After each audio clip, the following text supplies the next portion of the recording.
Happy Tuesday, everybody. Sam Shapiro back here with more of your Heat latest on FanArc. Don't forget to drop a like on this video, and if you haven't already, click that subscribe button. We're not just on YouTube, we're also on Apple Podcasts and Spotify, so if you want to go show us some love over there as well, would greatly appreciate the support. Here on YouTube, we're chasing 1,000 subs, and we're approaching nearly 250 away from that goal, so if you really want to help me reach that goal of 1,000 subs, would really appreciate if you click that subscribe button. Well, Andrew Wiggins has officially inked his future in South Beach, at least for the next 2 seasons, having an option in that third year as he re-signed with Miami on a 3-year, $64 million extension. In terms of what Miami's roster is going to look like this year, this is great for Miami's depth. They've at least solidified their starting small forward at this point in time with this 3-and-D wing, Andrew Wiggins. He's coming off his best three-point shooting season this past year, shooting 41% from three. That's a 5% improvement from what he shot last year. So not to say that that's an overarching mega caveat, but the big silver lining here is that in the next 2 seasons, when Miami is probably trying to figure out how they're going to continue building around Giannis while also trying to extend him, they won't at least have to worry about Andrew Wiggins' salary. And he took a pretty decent pay cut in each of those respective next 2 seasons in comparison to what he's getting paid out over the 26-27 season. He's getting the $30 million. He opted in to the $30 million player option he's getting this year. But then next year, he's making roughly $16.5 million, and then pretty much the same in the following year where he's got that player option for, I believe, 28-29. So overall, Miami is definitely going to be saving money at a time when they're probably going to need it, that being when Giannis is going to be looking to extend.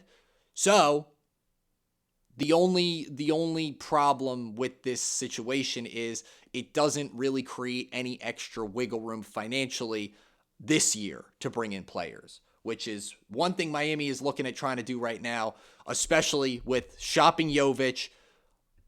I thought it was initially in hopes to keep Powell, and that's initially what Kevin O'Connor was saying.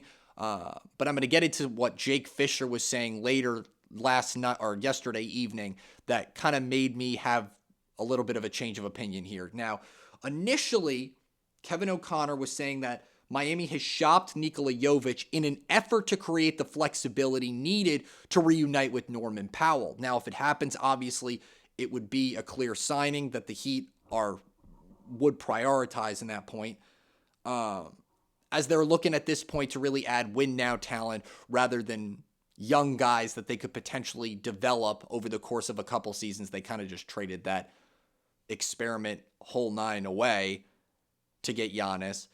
Initially, I thought this was all in hopes of, well, actually, Kevin O'Connor, again, going off of what I just said, some reporting from Jake Fisher kind of conflicts that. Now, he reported yesterday that the Heat are looking to, well, he said, quote, Nikola Jovic, his deal is definitely put out there on the trade market. He is a piece in addition to trying to sign and trade Norman Powell to a different destination.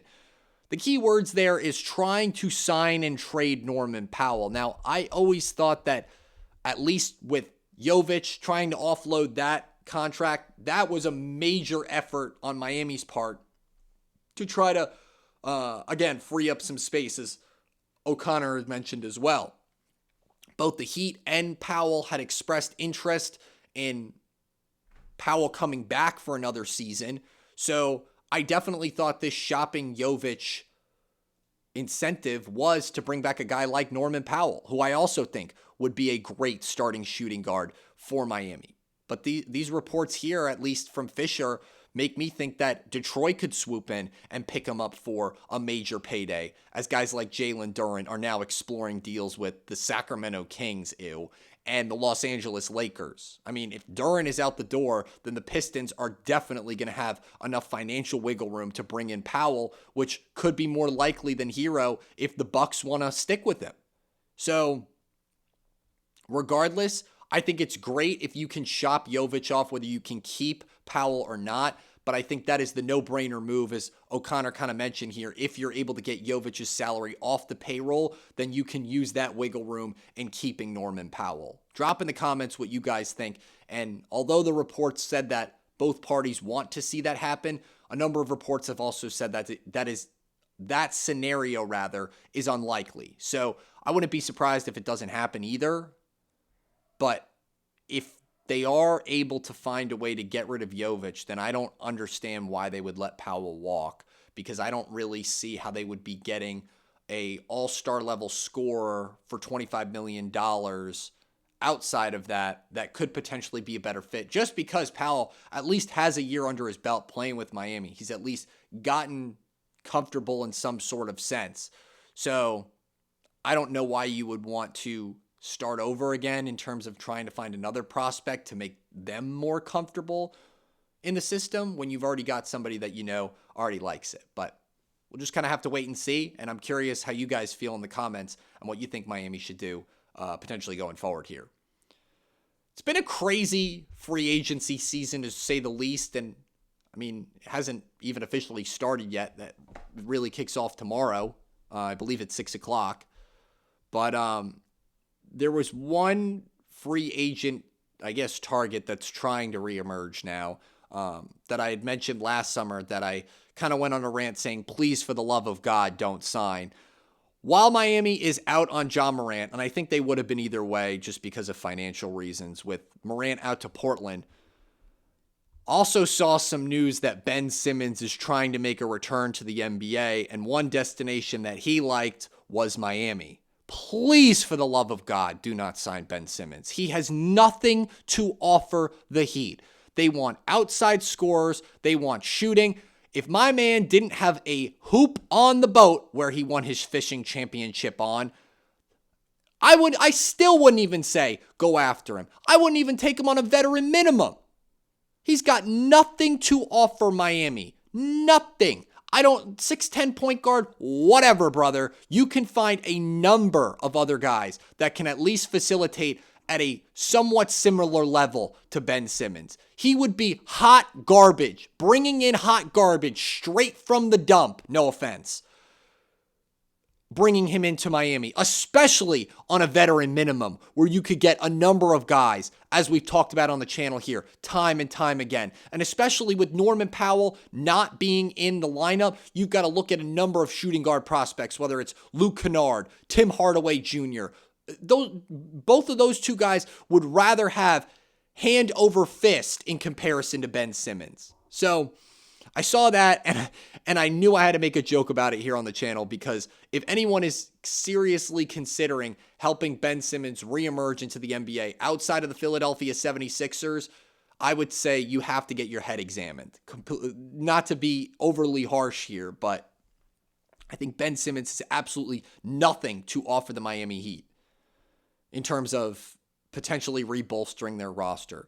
And in terms of a roster rebolster, the Warriors might be getting that, as Shams, I don't want to say he leaked the script just yet, but he basically hinted at LeBron signing with the Warriors, breaking the news of Draymond Green opting out of his player option yesterday as well. Thought that was pretty funny to kind of see that leak.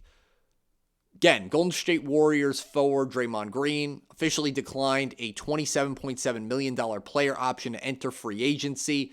And Shams basically said the shocking move creates the necessary cap flexibility for the Warriors to pursue a big four by trading for Anthony Davis and acquiring LeBron. Now, it was also kind of mentioned here that in terms of getting LeBron, the Warriors would have to potentially need to use a mid-level exemption, roughly at about $15 million to bring in King James. And going off the reporting I talked about in yesterday's episode, where if the Lakers go ahead and do that and offer that to LeBron, he might get offended and want to take his talents to somewhere where he would rather ring chase with his friends in comparison to staying put with the Lakers. And the Warriors, being one of those destinations, as they were mentioned in the report I had yesterday as well, could very much be a very likely trade destination for LeBron. doesn't have to leave California, gets to reunite with his buddy Anthony Davis if Golden State can find a way to get a sign and trade there to come to fruition. But then on top of that, you're reworking Draymond Green's contract, and then LeBron gets to ring chase with his buddy Steph in the West. Not to say that team would make an insanely crazy run, but to see both of those guys playing at the end of their careers together would definitely be very exciting. The whole reason I'm even bringing this up here on the channel is we had talked about Miami potentially being in the mix here, as they are with almost every superstar at this point. I told you so. I told you this was a tease. I told you to stop teasing me. I was right, and in this scenario, it's making me happy.